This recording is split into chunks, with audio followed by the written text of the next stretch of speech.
So by now, Jazz Band, you should have met with me one-on-one, and I've approved what your next step is for the final performance. Remember, our final performance is just going to be the same thing as the concert band, where we're doing a formal solo with accompaniment on a flip grid. However, for jazz, it's a little bit different because you're going to be treating yourself as a solo performance with rhythm section, which will be the play along recording. But if I approve something else, of course, that is okay too. Today for class, I wanted to read over this, and I know this seems kind of elementary for me to read to you, but I want to make sure that you do it, and then this way I could chime in and kind of explain things that I feel that that needs explaining or apply it to our time. So I'm going to jump right down in, okay? It says, this booklet is designed to give you the basics which you will need in order to learn the art of improvising and music.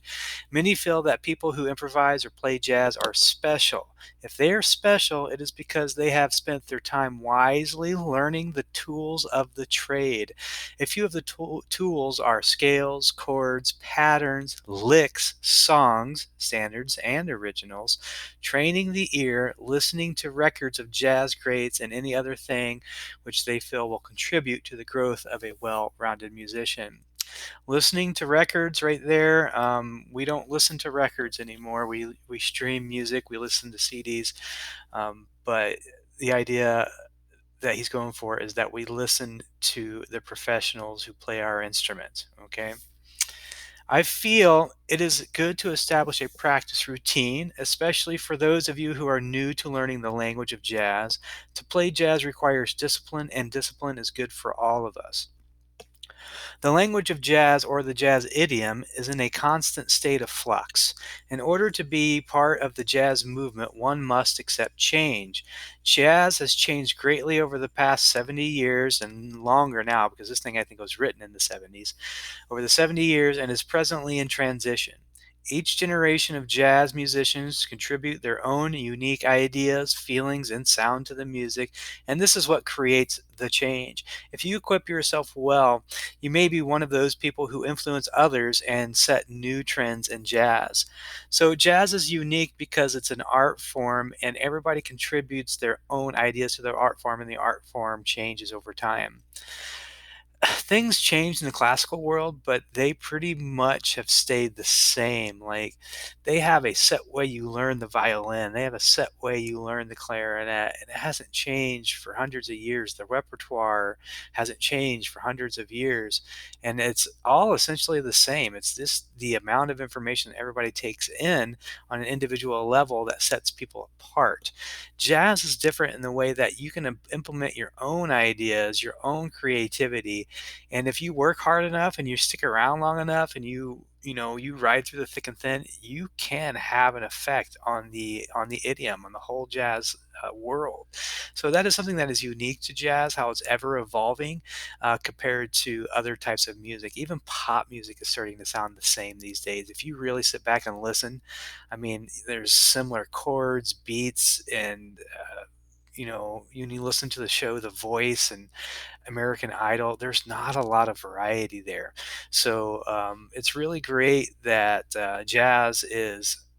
It is what it is, and I would encourage you guys to always try to be putting your spin on things. Okay, I'm going to continue now.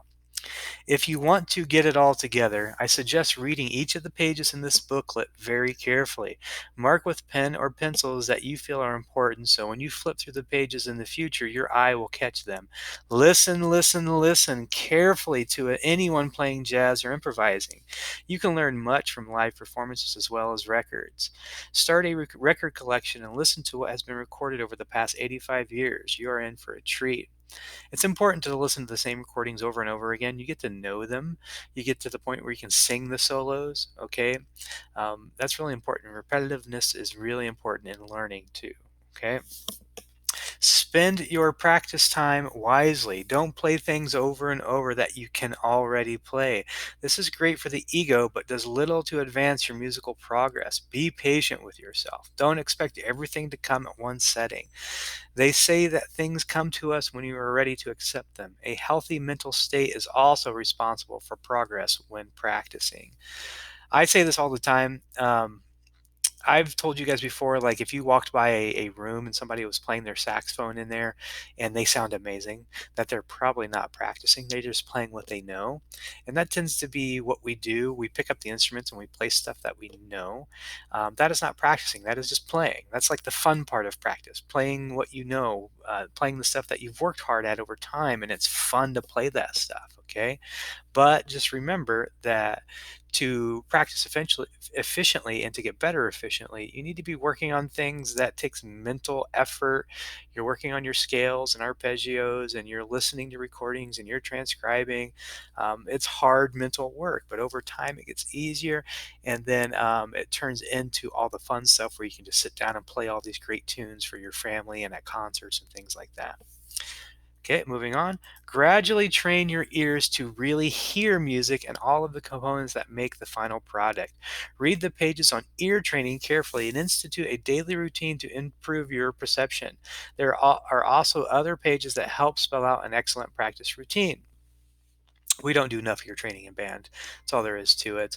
Personally, it wasn't until I started playing a lot of piano then when my ears opened up. Transcribing helped a ton to open up my ears. And then just, of course, listening. Since most of us do not have a good rhythm section at our disposal, I recommend practicing and soloing with the play along records.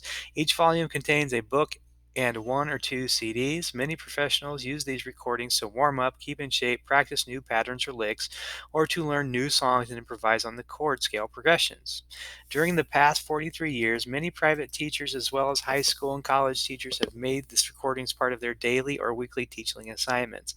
It is good to begin playing with a rhythm section as soon as possible, and the better they are, the more you can benefit from the experience. I personally still practice with play alongs in order to continue to progress musically.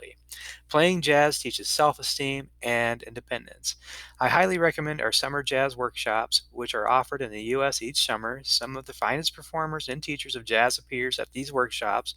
You can write to them workshops and go visit that website.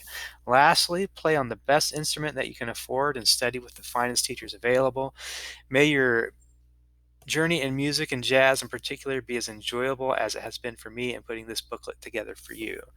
Okay, guys, I know this video is getting long, so I want to jump off here, but I just thought that would be beneficial for you guys to kind of read through. So I'll put something else up in there.